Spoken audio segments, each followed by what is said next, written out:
ટેકાના ભાવો ખેડૂતોના બંધ કર્યા હતા. ગુજકોટની અંદરમાં હું ડિરેક્ટર થયો અને 20 વર્ષ પછી મેં ને દાદાએ ભેગા થઈ અને દિવાળી ઉપર 2000 કરોડ રૂપિયા ખેડૂતને દેવડાવ્યા. 2000 કરોડ. બરોબર. તે દિવસે 20 વર્ષ પછી દિવાળી એ સારી ગઈ એમ ખેડૂતોનું કહેવાનું હતું. તો જો આપણી પાસે સત્તા હશે, આપણી પાસે શક્તિ હશે તો આપણે કાર્ય કરી શકશું. એવી રીતે સુગર મિલ બંધ થઈ ગઈ હતી. આજે એ લોકો 20 વર્ષ 3 વર્ષ થયા.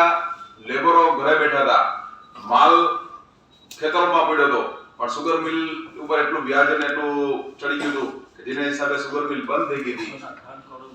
158 કરોડ રૂપિયા વ્યાજ આપ્યું આ સુગર મિલ બેંક.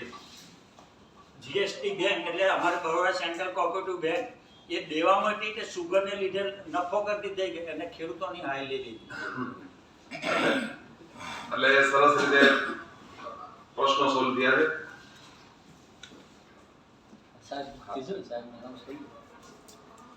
आदरणीय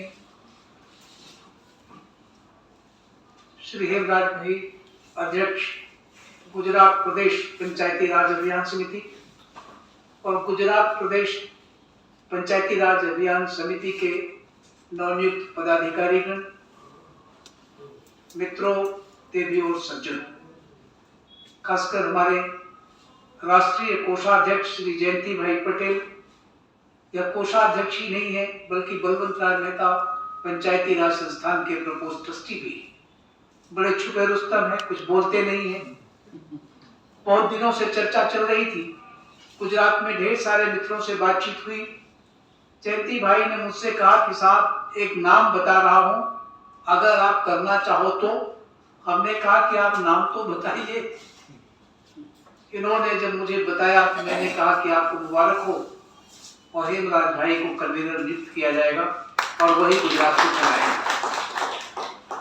मित्रों, बहुत संक्षेप में मैं चाहता हूं कि आप लोग हर चीज से परिचित हो जाएं। मैं थोड़ा सा आपको पृष्ठभूमि में ले जाऊंगा। 4 नवंबर खासकर हमारे जो सरपंच हैं, नौजवान हैं, इन लोगों के लिए बहुत जरूरी है कि पंचायती राज की उत्पत्ति हुई कहां से। आप नोटिंग करजो બધા.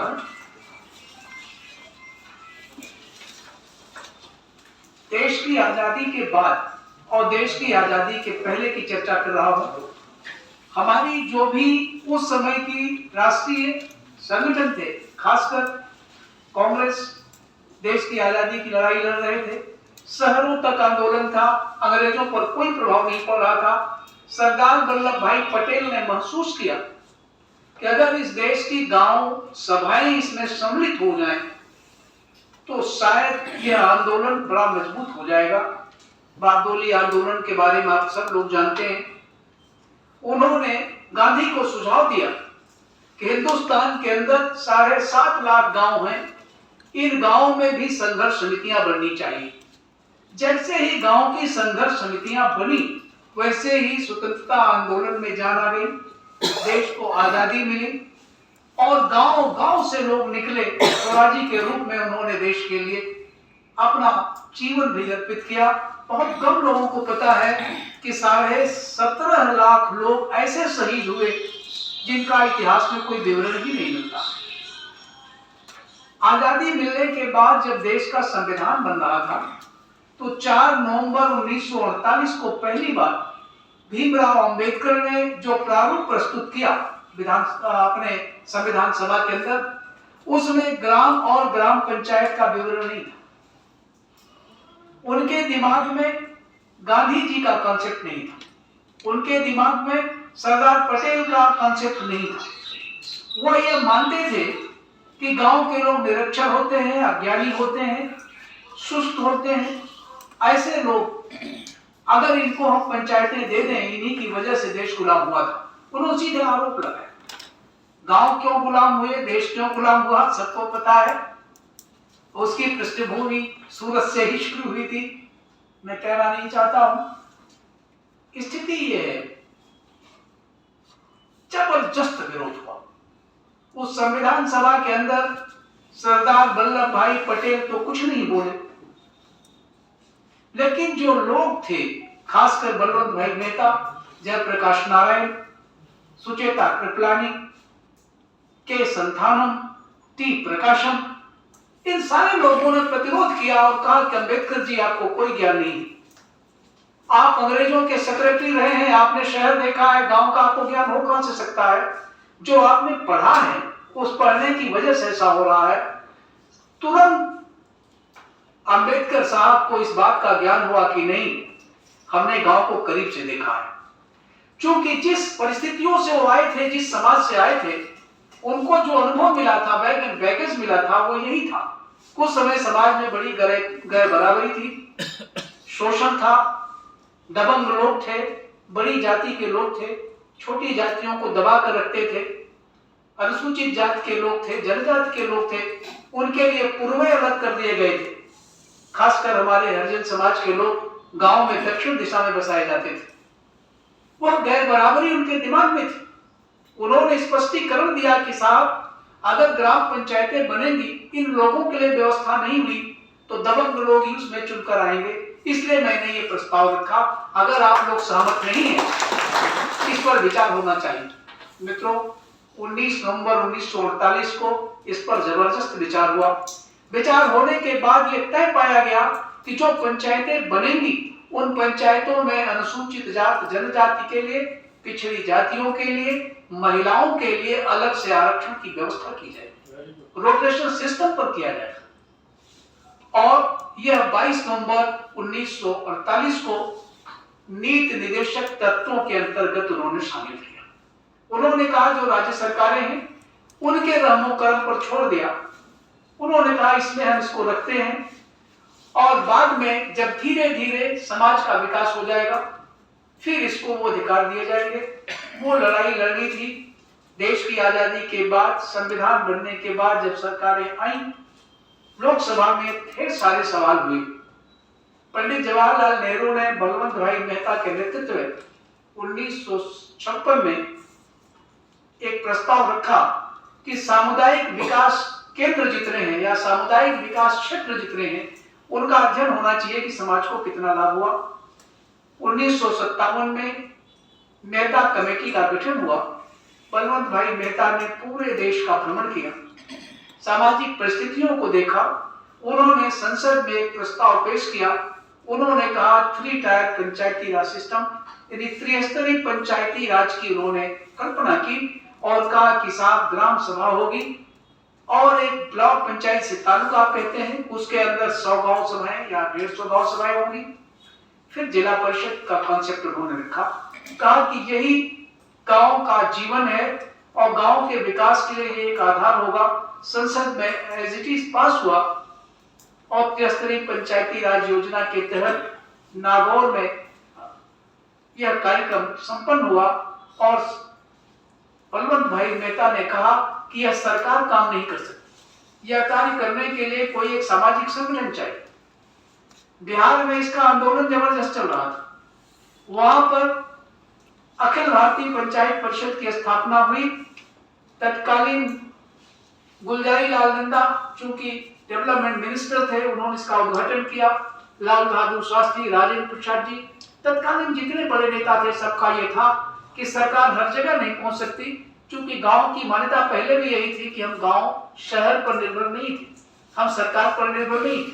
गांव पहले आया, सरकारें तो बाद में हमारे सोशल लेवल में। गांव का अपना एक समाज था जो अपने आप नियंत्रित करता था। उन सारी स्थितियों को देखते हुए हम अस्तित्व में आ गए और बलवंत राय मेहता जी अखिल भारतीय पंचायत परिषद के पहले अध्यक्ष बनाए गए और उन्होंने पूरे देश के अंदर बड़े पैमाने पर आंदोलन शुरू किया कि हमें संवैधानिक दर्जा दीजिए। यानी जो नीति निर्देशक तत्व है उसके तहत जो अधिकार मिले। राज्य सरकारें कभी चुनाव कराती थी, कभी नहीं कराती थी, जिले के कलेक्टर को प्रभार दे देती थी और वो अपने ढंग से योजनाओं को क्रियान्वित करते थे। कहने के लिए था कि हमें अधिकार मिले। वो आंदोलन चलता रहा समय समय पर और उसमें अंतिम कड़ी जुड़ने की स्थिति आई 1977 में। मैं मुरारजी भाई देसाई का मुंह लगा था, श्रीमती गांधी बुश जैसे किशोर को। उसमें मेरी उम्र सिर्फ 14 साल थी। मुझे नजरबंद किया गया निशा के तहत। मैं गुजरात में पहली बार आपके यहाँ नवनिर्माण आंदोलन में आया था और रमेश भाई ओझा नहीं, तमाम लोग नहीं है। उस स्थितियों को देखते हुए मुरारजी को हमने प्रेशराइज किया कि बलवंत भाई मेहता का जो उद्देश्य था, गांधी के जो ग्राम स्वराज की कल्पना थी, आप उसे साकार कीजिए। आप देश के प्रधानमंत्री हैं, बाबूजी कोई एक कमीशन बनाइए जो पुनः अध्ययन करे कि अभी कितनी प्रगति हुई। उन्होंने अशोक मेहता कमेटी का गठन किया 78 में। उस कमेटी के तहत पूरे देश का दौरा करने का मौका मिला। मैं एक गैर सरकारी सदस्य था। आपको जानकर ताज्जुब होगा, सिर्फ केरल, गुजरात, पश्चिम बंगाल और त्रिपुरा के अतिरिक्त सारे मुख्यमंत्रियों ने विरोध किया। उन्होंने कहा कि पंचायतों को अधिकार देने की जरूरत ही क्या, हमारे विधायक लोग क्या करें, हमारा एमपी क्या करेगा। अब शक्ति आप जब इनको दे देंगे तो ये लोग अपने आप में अधिकार संपन्न हो जाए। मुरारजी भाई गांधीयन थॉट के आदमी थे। चौधरी चरण सिंह ने कहा कि नहीं, यह लागू होना चाहिए, गांव के विकास की बात है, किसान की बात है, जमीन की बात है, जल जंगल जमीन सुरक्षित होना चाहिए। बहरहाल वो प्रस्ताव अमली जामा में नहीं आ पाया, वो बैठा रह गया। फिर श्रीमती इंदिरा गांधी वापस सत्ता में आई। उनको हमने आपके गुजरात में ही एक राष्ट्रीय सम्मेलन में आमंत्रित किया। गुजरात प्रदेश पंचायत परिषद अखिल भारतीय पंचायत परिषद की एक शाखा है जो गांधीनगर सेक्टर 17 में है। वहां पर तालीम घर भी बना, उन्होंने उद्घाटन किया। उन्होंने आश्वासन दिया कि अगर राज्य सरकारें सहमत हो जाएं तो हम संवैधानिक दर्जा दे देंगे। वो भी काल कवलित हो गई। उनके सुपुत्र प्रधानमंत्री बने। उस समय डॉक्टर लाल सिंह त्यागी यानी स्वतंत्रता संग्राम सेनानी थे। पंडित नेहरू की सरकार में उसमें डिप्टी मिनिस्टर होते। डिप्टी मिनिस्टर बहुत बड़ी पोस्ट होती थी। गुजरात बिहार में 32 वर्ष तक वो मंत्री थे, पंचायती राज के, गृह के। वो उस समय हमारे अखिल भारतीय पंचायत परिषद के अध्यक्ष थे। उनको हमने आग्रह किया कि चल करके राजीव गांधी से मिला जाए। उन्होंने मुस्कुराकर कहा तो क्लीन सेफ चॉकलेटी बॉय है, ये क्या समझेगा गांव, खुद तो जानता ही नहीं। फिर भी उन्हें कहा गया नहीं बाबूजी चलते हैं। प्रधानमंत्री जी से हम लोग अठरंडम जैसे गांव का आदमी अफसर से मिलने चला जाता है, चले गए प्रधानमंत्री निवास पर। वो उड़ीसा के दौरे पर जा रहे थे। विजय शंकर त्रिपाठी उनके ऐसे थे, तब प्रिंसिपल सेक्रेटरी नहीं होता था, मध्य प्रदेश कैडर के आईएएस थे, हमारे इलाहाबाद यूनिवर्सिटी के हमारे साथ पढ़े लिखे थे। उन्होंने कहा कि प्रेस गैलरी में जाते हुए मुलाकात करा दें। हम लोग खड़े रहे। बहरहाल राजीव जी आए। उनका एक खास बात थी, वो मुस्कुराते रहते थे हमेशा। जब उन्होंने देखा कि वयोवृद्ध खड़े हुए हैं, उनके पास आके प्रणाम किया तो मैंने परिचय बताया कि आप पंडित नेहरू की सरकार में प्लानिंग के डिप्टी मिनिस्टर रहे हैं, स्वतंत्रता संग्राम सेनानी की अंतिम कड़ी में है, इतनी उम्र हो गई है, पीएचडी है, पंचायती राज पर। उन्होंने रुचि लेकर 2 मिनट सुना। कहा आप आज क्यों आए? हमें तो बाहर जाना है। किस लिए आए? उन्हें पूरी चीज बताई। सुन के मुस्कुराए। कहा 1 हफ्ते इंतजार कीजिए। साथ चले गए। लाल सिंह त्यागी ने कहा कि हो गया, कोई प्रधानमंत्री याद रखता है क्या? इसने न कुछ लिखा न पढ़ा, कह रहा कि 1 हफ्ते बाद आपको सूचना मिलेगी। हम लोग दुखी होकर पंचायत धाम में बैठे थे। अचानक पुलिस वालों की गाड़ी आई कि साहब कितने लोग प्रधानमंत्री से मिलने जाएंगे। हमने उनको एक लिस्ट अपनी दे दी एआईपीसी के 700 मेंबरों की। वो घबरा गया, 700 लोग? हमने कहा बहुत छोटी संख्या। कहा जी 7 लोग जाएंगे। 7 का नाम बताइए। उसमें गुजरात प्रदेश पंचायत परिषद के तत्कालीन अध्यक्ष जयाबेन शाह थी, उनको लिया गया कि अब चल करके वहां पर बैठक होगी तो गुजरात का महत्वपूर्ण योगदान है। बिहार प्रदेश पंचायत परिषद के अध्यक्ष थे प्रोफेसर रघुवंश जी, वो भी बाद में ग्रामीण विकास के मंत्री हुए, उनको लिया गया। हम सब लोग प्रधानमंत्री जी के यहाँ मिलने गए। साहब आप ताज्जुब करेंगे, आज मैं तुलना कर रहा हूँ भाई हेमराज की इस बैठक का। मुझे ये उम्मीद नहीं थी। हम तो आए थे कि हम सब लोग बैठेंगे, आज इस बैठक में भाई जी को अध्यक्ष निर्वाचित करेंगे, लेकिन इन्होंने तो पूरी सभा ही बुला ली। ठीक उसी तरह मैंने देखा, होनहार लोग ऐसे होते हैं। राजीव गांधी ने पूरी मीटिंग बुला रखी। यदि प्लानिंग कमीशन का चेयरमैन तब एग्रीकल्चर विभाग का मंत्री हमारा पंचायत का मंत्री होता था, लावारिस विभाग का कोई मंत्री नहीं होता था। भजन लाल जी, चौधरी भजन लाल जी थी, उसमें मंत्री थे। राजीव जी आए, 3 घंटे मीटिंग चली, उन्होंने सिर्फ मुझे सुना। सुनने के बाद एक शब्द उन्होंने कहा कि प्लानिंग कमीशन के लोग इस पर रिपोर्ट तैयार करें। भजन लाल से कहा कि आप ग्रामीण क्षेत्र में जितनी योजनाएं चल रही है केंद्र सरकार की, सारा पैसा गांव सभाओं के थ्रू जाएगा और ग्राम प्रधान उसमें विकास का कार्य करेंगे, सारी योजनाएं क्रियान्वित करेंगे। दूसरी जिम्मेदारी दी कि ऑल इंडिया पंचायत परिषद और बलवंत राय मेहता पंचायती राज संस्थान पूरे देश में मुख्यमंत्रियों का सम्मेलन करें, एक राय बनाएं कि कैसे इसको हम लागू कर सकते हैं। बहरहाल मित्रों, अल्टीमेटली वो दिन आया।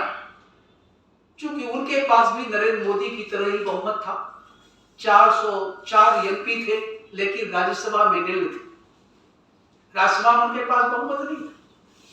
लोकसभा में 64वां संविधान संशोधन विधेयक पेश हुआ और वह विधेयक लोकसभा में पास हुआ, लेकिन राज्यसभा में एक मत से गिर गया। हम लोग बड़े दुखी थे, चूंकि उसमें संविधान संशोधन समिति के जो चेयरमैन बनाए गए वो हमारे बलवंत राय मेहता फाउंडेशन के चेयरमैन थे, डॉक्टर एलएम सिंघवी साहब। उन्होंने जितनी रिकमेंडेशन हमने उन्हें की, वो सारी चीजें आपको 73वें 74वें में नहीं मिली। अगर मिली होती तो वाकई आप अपने ग्राम के प्रधान भी नहीं, प्रधानमंत्री होते, जिला परिषद का अध्यक्ष जिले का मुख्यमंत्री होता। ये सारी योजनाएं उसमें इस तरह क्रियान्वित की गई थी, नहीं हो पाया। हम लोग दुखी थे। एलएम सिंघवी साहब ने बुलाकर मुझसे कहा कि राजीव गांधी के पास अब मत जा। राजीव गांधी ने खुद बुलवाया और उन्होंने कहा कि हमारे सारे एमपी नाराज थे, फिर भी हमने इसको किया। लगे रहिए आपको, ये होगा जरूर, हिम्मत मत हारिएगा। सिर्फ राज्यसभा में तो पास कराना है, कभी बहुमत होगा तो हो जाएगा। कई सरकारें आएगी विपक्ष की, सारे लोग एक दूसरे से परिचित थे, किसी ने दुस्साहस नहीं किया, कोई अपने एमएलए को नाराज नहीं करना चाहता। सबसे बड़ी बाधा हमारे विधायक जी थी, क्योंकि गांव की जो प्रबंधी होती है उससे उनको वोट मिलता है। इन सारी चीजों को हमने बहुत बार समझाया सरकारों को, उन्होंने नहीं माना, कहा साहब संभव नहीं। बहरहाल नरसिंह राव की सरकार आई और उनको समझाया गया। अल्पमत की सरकार थी, शिबू सोरेन ने हमारी मदद की, उन्होंने कहा कि लोकसभा में हम पास कर देंगे। चौधरी अजीत सिंह ने मदद की, मुलायम सिंह यादव ने मदद किया, किसको हम पास करा देंगे। अटल बिहारी वाजपेयी ऑल इंडिया पंचायत परिषद के हमारे महासमिति के सदस्य, हमारे बलवंत राय मेहता पंचायती राज संस्थान के वो डायरेक्टर थे। उन्होंने मुस्कुराकर कहा कि संसद में तो पास हुआ था, हमने विरोध नहीं किया, राज्यसभा में पास करवाने की कोशिश करेंगे, सदस्य हमारे बहुत कम। बहरहाल 22 और 23 दिसंबर 1992 को यह कानून आपको मिल गया। कानून जब पास हुआ उस समय नरसिंह राव ने यह कहा कि इसमें सारे अधिकार नहीं देंगे, इन अधिकारों को विड्रॉ कीजिए। फिर ये हुआ साहब संशोधन विधेयक आपको लाना पड़ेगा, उन्होंने कहा हम ले आएंगे। बहरहाल आया, सांसदों के दबाव में, विधायकों के दबाव में, मुख्यमंत्रियों के दबाव में उन्होंने आपके सारे अधिकार छीन लिए। कागज पर आपको 29 विभाग दिए जरूर, जो आज भी अधूरा है। अब मैं वर्तमान की चर्चा करना चाहता हूं। चूंकि 73वें संविधान संशोधन के बाद, 74वें संविधान संशोधन के बाद गांव सभाओं को जो अधिकार मिला, उन अधिकारों में सिर्फ कागज पर अधिकार तो मिला, चुनाव सुनिश्चित हो गया, हर 5 साल पर चुनाव होगा। सिर्फ बिहार की सरकार, जम्मू कश्मीर की सरकार ने चुनाव नहीं कराया 25 वर्ष तक। हमें सुप्रीम कोर्ट पर मुकदमा लड़ना पड़ा। हमने लालू प्रसाद सरकार की 10वें वित्त अनुदान आयोग का पैसा रुकवा दिया, सुप्रीम कोर्ट में जमा हो गया, सरकार के पास तनख्वाह देने के पैसा नहीं था। बड़े दबाव में हर जगह चुनाव हो गए। हमें लगा कि अब अमली जामा पहनाया जाएगा, जैसा हमारे सरपंच साहब बता रहे थे। क्योंकि गांव में मैं जाता हूँ, ब्लॉक में जाता हूँ, मैं देखता हूँ हर व्यक्ति अधिकार मांग रहा है, कर्तव्य की बात नहीं करता। मैंने लोगों से कहा भी कि आप राम जी की तरह कर्तव्य की बात क्यों नहीं सोचते, अधिकार तो अपने आप आ जाए। गांव में आज जो परिस्थिति है, कोई नहीं जानता कि ग्राम सभा अपने आप में एक विधायिका, यानी विधानसभा, जस्ट लाइक विधानसभा, हमारी कार्यपालिका है वो हमारे सरपंच और मेंबर्स, जो वार्ड मेंबर चुने जाते हैं अपने वार्ड के, वो एमएलए नहीं है, मिनिस्टर है। और जो हमारे ग्राम प्रधान जी है वो प्रधानमंत्री, लेकिन वो भी अपना एक गुट बना लेते हैं, हर प्रस्ताव अपने आप पास कर लेते हैं। आज भी विधान है सरपंच साहब कि आप हर चौराहे पर एक ढंग से बोर्ड लगाएंगे कि ये फला दिन मीटिंग होगी, आप हर जगह डुगडुगी पिटवाएंगे कि फला दिन होगी, लेकिन गांव के लोग आते नहीं। तो आपकी सबसे पहली जिम्मेदारी ये है, यानी ग्राम प्रधान उससे पूछते हैं कि साहब हम गांव सभा की मीटिंग करते हैं, हमारे मेंबर ही नहीं आते। हमने कहा आपको अधिकार है, बर्खास्त कर दीजिए, अपने आप आना शुरू करेंगे। फिर आप लोगों से क्या छिपाना, लोगों ने कहा साहब पैसे दिलवाइए। कई राज्य सरकारों से हमने चेयरमैन को ही पैसा दिलवाया, पर मीटिंग के लिए वार्ड मेंबर्स को पैसा दिलवाया। आपके यहाँ है कि नहीं मैं नहीं जानता, लेकिन हर जगह ये किया गया। फिर भी मीटिंग में नहीं आए लोग। जिला परिषद के अध्यक्ष ने कहा साहब 5,000 रुपया दिलवाया आपने मुझे, हमारा चपरासी से ज्यादा पता, हमारा ड्राइवर ज्यादा पता है। ये कहा गया कि साहब ये पैसे आपको इसलिए दिए गए कि कागज पत्र रखने में, कहीं आने जाने में आपको अपनी जेब से न खर्च करना पड़े। मेरा कहने का आशय ये है कि योजना पहले बनती है और हम उसके बहुत पहले ये सोच लेते हैं कि इससे हमें लाभ क्या होगा। उस लाभ हानि की वजह से आज हम लोग सफर कर रहे हैं। हमारी जितनी प्रदेश पंचायत परिषदें हैं वो सब की सब सिर्फ इसमें रहती है कि सरकार कितना बजट दे रही है। आप ताज्जुब करेंगे कि हमारे पास जो बजट आता है हम सीधे राज्य सरकारों को डाइवर्ट कर देते हैं। एक पर भी हाथ नहीं रखते कि कल को इस पे आरोप लगेगा, क्योंकि जो चाहते हैं वो तो हो नहीं पा रहा। तो जन जागरण की जरूरत है। आज आप कहाँ देखते हैं, हमने जब देखा कि अनुसूचित जनजातियों के लिए व्यवस्था नहीं हो पाई, हम पेशा अधिनियम ले आए। उसके तहत हमने व्यवस्था कराई कि जो जनजातीय क्षेत्र हैं वहां पर एसडीएम उसका सेक्रेटरी होगा और हमारा जो ग्राम का पंचायत का अध्यक्ष होगा वो उसको अध्यक्ष के रूप में क्रियान्वित करेगा, उसके किसी हक हकूक को नहीं रोक पाएगा। हम तमाम ऐसे प्रदेशों में जाते हैं, जनजातीय लोग जहां पर रहते हैं आज भी जल जंगल जमीन पर उनका कोई कब्जा नहीं, उनके उत्पादों पर कब्जा नहीं। आज जरूरत यह है कि जितने हमारे गांव हैं उनके यहाँ जो व्यवस्थाएं हैं, 6 कमेटियां बनती हैं गांव में, गांव के लोगों को नहीं पता। जिस दिन गांव का व्यक्ति जागरूक हो जाएगा उस दिन प्रधान जी और हमारे जो वार्ड के मेंबर साहबान हैं उसी तरह डरेंगे जैसे राज्य सरकार का मंत्री और विधायक अपने क्षेत्र में जाते हुए डरता है। जब आप उनसे सवाल करना शुरू करेंगे, आपको जितना बजट मिल रहा है खासकर इतना बजट कभी आपको नहीं मिला। केंद्र सरकार के सारे पैसे आ रहे हैं। 2006 में माननीय नरेंद्र मोदी जी मुख्यमंत्री थे यहाँ के, उन्होंने बैठक में ये कहा कि आपकी हर बातों से मैं सहमत हूं।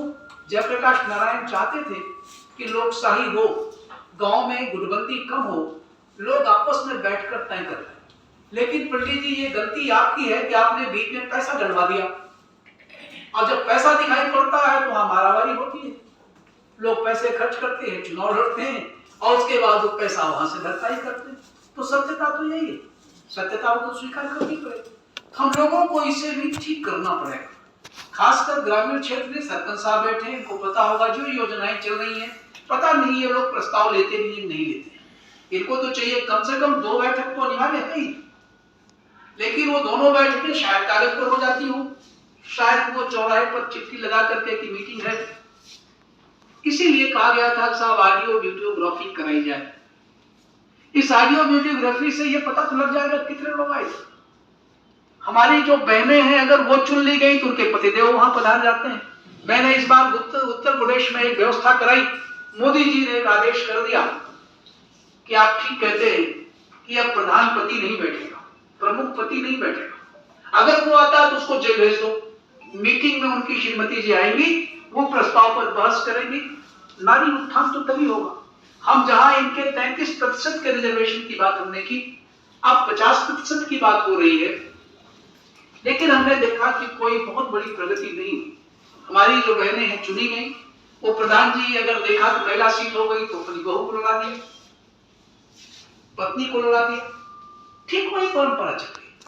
हम विधायक थे, हम मंत्री थे, हम इस लायक नहीं, हमने अपने बेटे को लड़ा दिया, अपने भाई को बना दिया। नहीं कोई मिला तो दामाद को आगे खड़ा कर दिया। तो ये कल्चर बन गया है। इस कल्चर को तोड़ना पड़ेगा।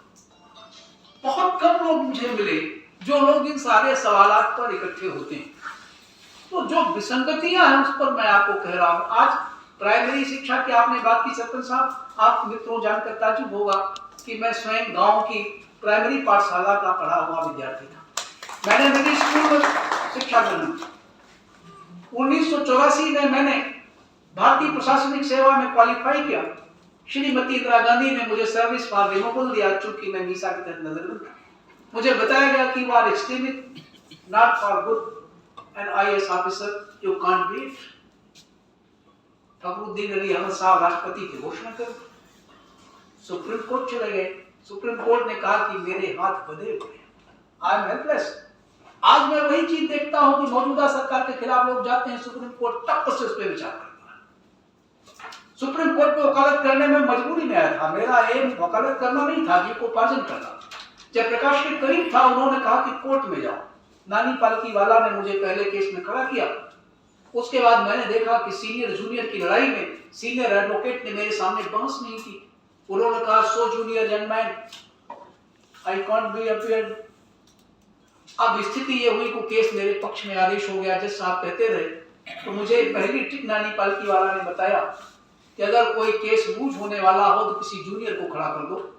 सीनियर वकील बहस ही नहीं करेगा और जज साहब मजबूर है आदेश करने के लिए। तो ये परंपरा शुरू हुई थी, आज भी वो परंपरा सुप्रीम कोर्ट में चल रही है। हम कहां तक जाएंगे, वहीं तो जाते हैं। हम चाहते हैं कि गांव में हर राज्य सरकार, गुजरात की भी सरकार न्याय पंचायत की स्थापना करे। क्योंकि 73वें संविधान संशोधन में न्याय पंचायत गायब हो गई, उसका नाम ही नहीं है उसमें। और समिति और जो कार्यपालिका उसमें अंतर होना चाहिए। 74वें संविधान संशोधन भी आपके पास है, नगर निगम भी आपके हैं, स्वायत्त शासी संस्थाएं, उनको भी आपको देखना पड़ेगा कि स्वायत्त शासी संस्थाओं में एक व्यवस्था तो है कि हम वार्ड के मेंबर को पैसा अलॉट करते हैं, वो अपने वार्ड का विकास करें। भले ही वो उसमें कुछ कर लेता हो, कुछ न कुछ विकास वहां हो जाता है जहां के लोग जागरूक पकड़ लेते हैं कि आप क्या कर रहे हैं पार्षद जी, तो वहां पर समितियां बनती हैं। लेकिन ग्राम में 73वें संविधान संशोधन में समिति का अभाव है। वहां समिति होना चाहिए, चेयरमैन और समिति नहीं होनी चाहिए। तो जो प्राइमरी शिक्षा इसलिए खराब हो गई, मास्टर साहब नहीं आते। अभी मैं एक कार्यक्रम में गया था बिहार, वहां पर मुझे प्रधान जी ने बताया कि साहब ये मास्टर साहब खुद नहीं आते, इन्होंने 3000 रुपए पर कुछ लड़कों को रख रखा। तमाम अध्यापक अपने घर पर रहते हैं, तनख्वाह लेते हैं 50,000 रुपए। बेरोजगारी इतनी है, 3000 रुपए को सबलेट कर दिया साहब। लड़का एमए पास है, वो पढ़ा रहा, हमने पकड़ा, उनकी नौकरी चली गई। अब वो कहते हैं साहब आपने मेरे खिलाफ क्यों लिख दिया? हमने कहा मेरे कोई अधिकार नहीं है, ग्राम पंचायत ने लिखा। आप देखिए ना कि कैसे सुधारेंगे आप। विधवा पेंशन योजना के अंतर्गत सरकार सब कुछ देती है, लेकिन राज्य सरकारें व्यवस्था कर देती है कि अगर इनके परिवार में कोई कमाने वाला नहीं है तो दिया जाएगा। इनकी आय इतनी नहीं, यानी देने से पहले छीनने की बात हो जाती है। इसके लिए भी आपको उनको प्रशिक्षित करना पड़ेगा। हमारे जो सरपंच साहब हैं उन्हें प्रबंधन नहीं आता, उनका जो पंचायत सेक्रेटरी है वो उन्हें जो समझा देता है। हमारे सरपंच साहब भूल जाते हैं कि मेरे अधीन काम करता है, वो उसके अधीन हो जाते हैं और उसके अधीन होकर के बंदरबाट करते हैं। कुछ प्रदेशों में मनरेगा योजना के तहत विकास के कार्यक्रम चले, उसमें साहब एडवांस की व्यवस्था हो गई। एक प्रधान जी तत्कालीन मंत्री के बहुत करीबी थे, अब वो मंत्री जी चुनाव हार गए इस बार उत्तर प्रदेश में। मैं बलिया जिले की बात कर रहा हूँ। रत्सर कड़ा एशिया की सबसे बड़ी गांव सभा है। जयप्रकाश जी का गांव पहले उसमें लगता था। हम लोगों की रुचि होती वहां जाते हैं, हमने देखा विकास संबंधी ये चीजें नहीं हो पाई। मुझे बताया गया कि साहब इसका तो पैसा ऑलरेडी एडवांस में दिया। हमने पूछा डीसी से कि साहब कैसे दे दिया आपने? एडवांस का तो सिस्टम ही नहीं, यहाँ तो काम करता जाएगा उसके अनुसार चेक मिलेगा। पता ये लगा लाख नरेंद्र मोदी चाहते हो खाते से खाते में भुगतान कर देंगे, वो खाते से खाते में ही भुगतान होता है और जिसको मिलना उस बेचारे को मिलता ही नहीं। स्थिति यही हुई, फर्जी फर्म बन गई, फर्जी फर्म में ट्रांसफर हो गया, फर्म काम करा रही है, कागज पर हुआ सारा विकास हो गया है और वहां जाके देखा मैंने कृषि मंडी नहीं बनी। किसका दोष? आज भी ये अभाव है। जल जंगल जमीन पर गांव सभा का कब्जा है, लेकिन उसको अधिकार नहीं। जो वन उपज है उस पर जनजातियों का कोई, आदिवासियों का कोई कब्जा दखल नहीं, उस उत्पाद उनका कब्जा दखल नहीं है। इसलिए आज जरूरत है कि जब हमारे गांव संपन्न होंगे तो शहर अपने आप संपन्न हो जाए। यही स्थिति हमारे नगर निकायों की भी है, चाहे नगर पालिका हो, चाहे पालिका परिषद हो, चाहे नगरीय विकास की अन्य कोई शाखा कस्बा हो, वहां भी यही हो रहा। तो मित्रों, हम लोगों को खुले दिल से सोचना पड़ेगा। ये हमारे हेमराज भाई की बहुत बड़ी जिम्मेदारी है और आप सबकी बड़ी जिम्मेदारी है।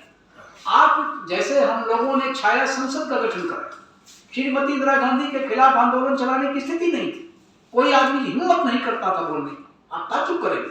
हम लोगों ने छाया संसद की कल्पना की, क्योंकि गांधी ने एक रास्ता दिया कि पार्लियामेंट नहीं है, हमारा मेंबर नहीं जाता चूंकि, तो आप एक छाया संसद करिए, उसमें पढ़े लिखे लोगों को, किसानों को, अन्य लोगों को बुलाइए और उनसे बहस कराइए, अखबारों में छपेगा, सरकार को सोचना पड़ेगा।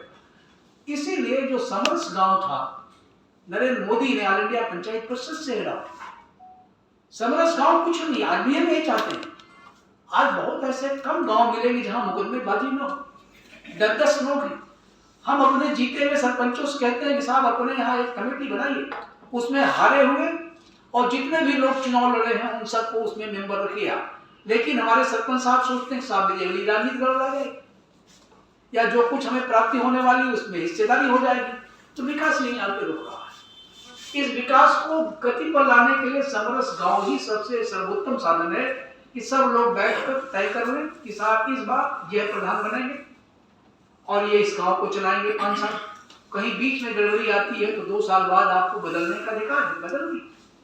ये कैसे होगा, इस पर आपको सोचना पड़ेगा। हमारी बेटियां कैसे स्कूलों में पढ़ेंगी, वाकई यह समस्या है कि ग्रामीण क्षेत्र में जितने भी हमारे कॉलेजेस हैं, जिला परिषद के इंटर कॉलेजेस होते हैं, उसमें जिला परिषद का नियंत्रण होता है, लेकिन आज हमारे जिला परिषद के अध्यक्ष लोग एक टूर हो गए, राज्य सरकार के कारकुन बन गए। ढंग से हमारा जो प्रधान है, हमारा जो ब्लॉक प्रमुख है, जो जिला परिषद का अध्यक्ष है, वो राज्य सरकार के अधीनस्थ हो गया, जबकि राज्य सरकार हमारे लिए कोई मायने नहीं रखती। पंचायती राज इट्सेल्फ गवर्नमेंट, संविधान संशोधन के तहत आप एक तीसरी सरकार है, अपनी सरकार। आप अपनी सरकार को कैसे चलाएं? अपनी सरकार को चलाने के लिए जन भागीदारी बहुत जरूरी है, शुचिता बहुत जरूरी है। खासकर जो पिछड़े हुए समाज है, हमने इसमें कॉन्सेप्ट तो दिया कि पिछड़ी समाज के लिए ये व्यवस्था होगी। हमने व्यवस्था की कि पिछड़ी महिला के लिए भी रिजर्वेशन होगा रोटेशन सिस्टम में, अनुसूचित जाति के लिए भी होगा। मुझे तो शायद आज अम्बेडकर की बात सही लगती है कि देश की आजादी के 75 वर्ष बाद भी आज वो समाज नहीं पड़ा हुआ है। उसको आज भी अगर हम रिजर्वेशन में दिए होते तो शायद वो व्यक्ति चुनकर सरपंच बन ही नहीं सकता। कौन पूछता है? लोग धक्का देने के लिए तैयार बैठे हुए हैं। तो आज यह आवश्यकता है हम लोगों को कि सबसे पहले आप अपने गांव की आम सभा की बैठक बुलवाइए। प्रधान जी को छोड़िए, हमारी बोली नंबर बुलाइए, अगर उनसे पहले कहिए बुलाते ठीक नहीं, आप बुलाइए। वो ब्लॉक की मीटिंग करिए, ब्लॉक में उन लोगों को बुलाइए, लोग आएंगे, गांव में जाइए, उनसे बातचीत करिए, उनसे पूछिए कि कितना नाली खड़ंजा बना, क्या बजट था, क्या सरपंच साहब ने बोर्ड में लगवाया है कि इसकी लागत ये है, इतने किलोमीटर से इतने किलोमीटर तक बन रहा है, इसमें ये खर्च हुआ, फला ठेकेदार था। कोई पूछता है? उसमें जो कुछ मजबूत ढंग के लोग होते हैं, ढंग से कह दीजिए कि आप लाठी से मजबूत होते हैं या थोड़ा बहुत जाति से मजबूत होते हैं या बुद्धि से मजबूत होते हैं, तो प्रधान जी उनसे दब करके उन्हीं के अनुसार काम करते हैं। इसमें हमारे प्रधानों की बड़ी कमजोरी नहीं है, उनकी भी मजबूरियां। जैसे आज सरकारें कहती है साहब हमारी मजबूरी है, हम क्या करें। हमने तो व्यवस्था की थी कि बैंक की खिड़की से पैसा नहीं निकले। मनरेगा योजना में मैंने बिल्लुपुरम में आपको ले गया तमिलनाडु, वहां पर सुनामी आई, बड़ा पैसा दिया गया और उस सरकार से मैंने आग्रह किया, मनमोहन सिंह ने कहा कि ठीक है टीम लेकर जाइए, साहब ऑडियो वीडियोग्राफी के साथ गए, हमने स्पॉट पर पैसा पकड़ा। चीप में नोट भरे हुए थे, 1000-1000 की गर्दियां लगी हुई थी। हमने डीसी से पूछा ये क्या है, सरपंच साहब कांप रहे थे, हमने कहा साहब ये मस्टर रोल आपका, सब फर्जी। हमने काउंट कराया, उतने मजदूर नहीं लगे थे जितने का बोर्ड लगाया गया, एक एक के जॉब कार्ड से मिलान कराया, नहीं मिला। हमने असिस्टेंट इंजीनियर से पूछा कि आपने ये पैसा कैसे, जानते हैं उन्होंने क्या कहा? उन्होंने कहा साहब जी हमारे मजदूर कुछ लोग ऐसे हैं जो कम पढ़े लिखे हैं, वो बैंक की खिड़की से चेक तो उनको हमने दिया, लेकिन उन्होंने चेक सबलेट कर दिया, पीछे दस्तखत कर दिया, एक अथॉरिटी लेटर दे दी। तो हमने कहा अपने गांव के किसी पढ़े लिखे लड़के को देखा, आपको क्यों देंगे? कहने का मतलब ये, जब बड़ा मजबूर हुआ तो डीसी ने कहा कि साहब क्या करिएगा। मिस्टर स्टालिन उस समय पंचायत के मंत्री था, तो वहां के मुख्यमंत्री हो गए, बड़ा घबराते हैं मुझे देखकर। पता लगा कि 20% उनको कट मनी जाता है, उसी से रुपए की थाली दी जाती है गरीबों को। तुमने कहा गरीब की थाली छीन कर गरीब को, वो पूरी रिपोर्ट हमने गवर्नमेंट में रखी। मनमोहन सिंह ने मुझसे कहा कि पंडित जी मेरी सरकार गिराना चाहते हो क्या? समर्थन वापस हो जाए, इसको बदल दीजिए।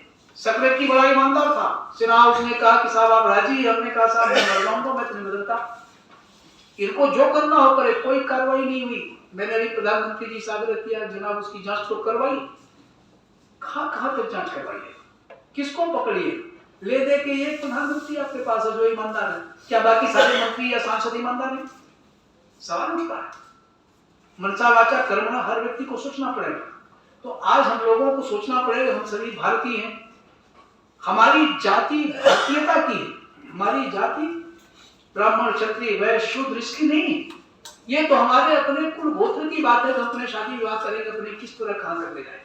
आज भी हमारे गांव में परंपरा है कि किसी भी जाति की बेटी हो, अगर कहीं ब्याही है तो हम जाते हैं, तो उस घर पे अगर गांव जाते हैं तो वहां पानी नहीं पीते।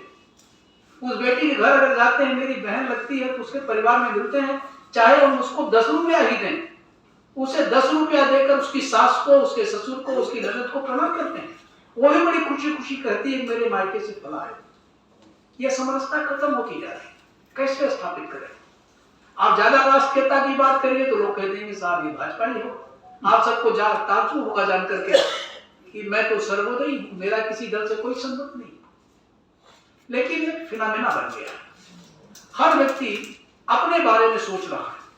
तो मैं चाहता हूं मित्रों कि हम लोग अपने बारे में जिस तरह सोचते हैं, उसी तरह अपने गांव के बारे में, अपने समाज के बारे में, अपने देश के बारे में, अपने प्रदेश के बारे में सोचे, शायद विकास हो जाएगा, दिखने लगेगा। जितना पैसा दिया गया, अगर उसका 40% पैसा भी लगा होता तो शायद बहुत विकास दिखता। हमारे सरपंच साहबान के लिए मैं नहीं बोल रहा हूं, ये मैं बोल रहा हूं अपने विधायक और सांसद साहबान के लिए। ग्राम सभा का तो सरपंच उसके सर पर चढ़े हुए कुछ न कुछ लोग होते ही हैं। विकास हो गया, नहीं होता तो हारा हुआ जो होता है वो तुरंत दरखास्त दे देता है कलेक्टर के। लेकिन विधायक जी के खिलाफ कौन बोलेगा, सांसद जी के खिलाफ कौन बोलेगा? इन सारी चीजों के बारे में आप लोग सोचिए। हम चाहते हैं कि आने वाले कुछ महीनों में हम लोग इस पर चर्चा करें। ये हमने पृष्ठभूमि इसलिए दी कि आप सब लोग नींव के वो पत्थर हैं जो पहली नींव में पत्थर लगाया जाता है। केशव भाई पटेल बहुत पढ़े लिखे नहीं थे, मैं बहुत प्रभावित था। 2002 में उन्होंने मुझसे कहा कि मैं ये योजना ऐसे क्रियान्वित कर दूंगा। हम पेयजल की बात कर रहे थे कि साहब आज भी गाँव में हमने दिया कि हर गांव को पानी मिलना चाहिए सुजल धारा के तहत। कहां मिला? बहुत से प्रदेशों में नहीं हुआ। हमने शिक्षा अभियान की बात की, कहां जोड़ा हमने? सिर्फ एक चीज है गांव में फला फूला, वो सार्वजनिक जो हमने खाद्य वितरण किया, खाद्य पदार्थ की बात की, वो जरूर चला। उसमें भी फर्जी बने। सरकार को हम लोगों ने सलाह दिया कि साहब ऐसा करिए कि इसको डिजिटलाइज कर दीजिए और इसको आधार कार्ड से जोड़ दीजिए, अपने आप पकड़ में आ जाएगा। आपको ताज्जुब होगा जानकर इस देश में 1,77,00,000 फर्जी कार्ड मिले। खाद्यान्न योजना चल रही थी। अब कोई आदमी दुकान, सरकारी सस्ते की दुकान नहीं लेना चाहता, उसको कोई फायदा ही नहीं चाहता। जागरूकता बढ़ी, ऐसा नहीं जागरूकता नहीं बढ़ी। इसके लिए भी हम लोगों को इस दिशा में सोचना पड़ेगा। जब आप अपने इस कर्तव्य की तरफ उन्मुख हो जाएंगे, आप एक बार आवाज लगा के देखिए। मैं युवा अवस्था की बात कर रहा हूँ, जिस जिले में जाता था वहां का कलेक्टर मुझे पैसे देने की पेशकश करता था, मेरे जिले से बाहर जाके मीटिंग करोगे। ये स्थिति क्यों? हम उससे पूछते थे। बाद में हमारे स्टूडेंट यूनियन के लोग कहते थे गुरुजी जो दे रहा ले लिया जाए। हमने कहा बहरहाल ऐसा कुछ मत करिए आप लोग, वरना ये कल आप लोगों को ऊपर लटका जाएगा। ये व्यवस्था थी। सीक्रेट फंड होता है। उसी तरह जो भी जमाखोर है, बदमाश है, जब उसे लगेगा हेमराज भाई का प्रकोप बढ़ रहा है, इनके कार्यकर्ता कोई तोड़ने चला जाएगा। दरखास्त दिलवाने की बात कहते हैं, साहब इसको विड्रॉ कर लीजिएगा, आपका दस्तखत फर्जी हो गया। कहां से आप करेंगे? तो मनसा वाचा कर्म हम लोगों को सोचना पड़ेगा। हम लोगों को त्याग की भावना भी रखनी पड़ेगी, विषपान भी करना पड़ेगा। अधिकार की जहां बात होती है वहां महाभारत होता है। दुर्योधन को देखिए, रामायण को आप पढ़िए, वहां सबने त्याग किया। अधिकार की बात सिर्फ एक महिला ने की। और कौन करता जो सबसे खूबसूरत होता? कैकेयी बहुत सुंदरी थी, युद्ध कला में निपुण थी। उन्होंने कहा कि नहीं, मेरे अधिकार हैं, आपने वादा किया था, ये तो मुझे दे दीजिए, क्या हुआ? मेरा कहने का मतलब ये है कि जब हम कर्तव्य की ओर मुड़ते हैं तो अधिकार अपने आप आ जाता है, और जब हम अधिकार मांगते हैं तो हमारा शुरू हो जाता है। आज जो हमारे गांव की प्राचीन संस्कृति है, अभी बहुत विलुप्त नहीं हुई है, उसे बचाने की जरूरत है। मैं महसूस करता हूं कि आप सब लोग इस बारे में सोचेंगे, और जो नई पीढ़ी के लोग हैं, हम चाहते हैं कि वो लोग चुनाव में भाग लें, चुनकर आए, अपने ढंग से क्रियान्वित करें, किसी दबाव में नहीं। पैसा बिल्कुल मत खर्च करिए चुनाव लड़ने के लिए, शराब मत पिलाइए। आपने ठीक कहा, हमने अभी आज ही एक लेख लिखा है, उस पर तमाम लोगों की प्रतिक्रिया आई कि साहब जो गांव में हमारी वन उपज है उस पर गांव का अधिकार होना चाहिए। गांव में जितने भी नशीले पदार्थ की खेती होती है उसे गांव सभा निश्चित करेगी कि कैसे होगा। उसमें जो जल जंगल जमीन है इसका उपयोग कैसे होगा, ये ग्राम सभा तय, ग्राम पंचायत नहीं कर रहा हूं, अभी भी अंतर समझ लीजिए। ग्राम सभा ग्राम पंचायत में वही अंतर है जो विधानसभा और मंत्री जी में। प्रधान जी आपके प्रधानमंत्री हैं, उन्हें पकड़िए, दरखास्त मत दीजिए उनके खिलाफ, पंचायत में बैठक करके उनको जलील कीजिए, उनका निंदा प्रस्ताव कीजिए, उनका बहिष्कार करिए, लठ मत चलाइए, गोली बारूद मत चलाइए, प्यार से। अगर समझते हैं तो ठीक है, नहीं समझते हैं तो आपके पास अधिकार है कि 2 साल के बाद अविश्वास प्रस्ताव आप ला सकते हैं, उन्हें हटा सकते हैं, आप करें जितनी नोटबंदी करते हो। ठीक यही स्थिति ऊपर भी है, जिला परिषद में भी है। अब जिला परिषद के मेंबरान कहते हैं साहब मुझे पैसा नहीं मिल रहा। हमने कहा साहब आपके लिए व्यवस्था तो की गई थी, पर बैठक में पैसा पाएंगे आप। हर व्यक्ति आज तक मुझे जो मिला मित्र वो पैसा मांगने वाला मिला। हर व्यक्ति ने कहा साहब मुझे तो कुछ दिलवाइए। यानी पिछली बार की सरकार में जब नरेंद्र भाई मोदी पहली बार प्रधानमंत्री बने तो 2013 और 14 के उस वित्त अनुदान आयोग के तहत जिला परिषद का पैसा कट कर दिया गया था। और बीडीसी का जो चेयरमैन हमारा था उनसे मिला कि साहब हम ब्लॉक प्रमुख हैं। हमने कहा साहब हैं, कहा साहब मैंने लाखों लाख रुपया खर्चा किया। हमने कहा मुझसे पूछा था क्या? साहब स्थिति ये हुई, हमें पैसा चाहिए। नरेंद्र भाई मोदी ने 15वें वित्त अनुदान आयोग में पैसा सबको दे दिया।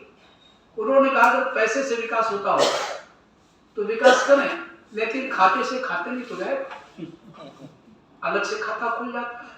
तो इस समय जागरूकता की जरूरत है, सतर्कता की जरूरत है, भाईचारे की जरूरत है, बंधुत्व की जरूरत है। हम सभी लोग अपने जातियों से ऊपर उठकर अपने गांव को अपने परिवार के रूप में, अपने शहर को अपने परिवार के रूप में सोचें। शायद पंचायती राज का सपना, गांधी का ग्राम स्वराज स्थापित होगा और आपकी तीसरी सरकार बनेगी। इन शब्दों के साथ मैं अपनी वाणी को विराम देता हूं। आप लोगों ने मुझे जय पूर्वक सुना, आप लोगों ने कहा, धन्यवाद। जय हिंद, जय पंचायती राज। साहब एक सवाल पूछना था। आप सवाल